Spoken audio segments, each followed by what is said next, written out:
Salah satu lokasi banjir terjadi di Jalan Protokol Andi Pangeran Veterani Makassar, Sulawesi Selatan. Banjir membuat arus lalu lintas tersendat. Banjir juga terjadi di Jalan Rapokaling dan jalan penghubung menuju Pelabuhan Soekarno-Hatta Makassar. Banjir mencapai 1 meter hingga tak bisa dilalui kendaraan. Polisi menghimbau agar pengendara tidak memaksakan diri menerobos banjir untuk menghindari kecelakaan.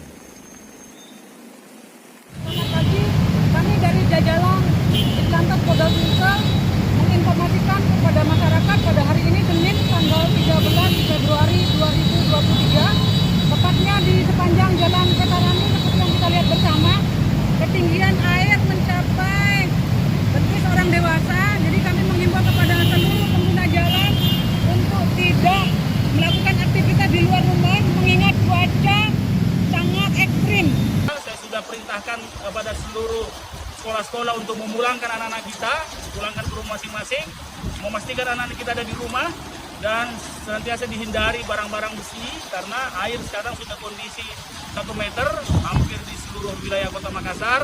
Sehingga kepada seluruh masyarakat Makassar, pertama selamatkan diri kita semua, selamatkan anak-anak kita, keluarga kita, pastikan ada di rumah dan sekali lagi jangan menghindari di luar rumah karena air banyak mobil-mobil terjebak.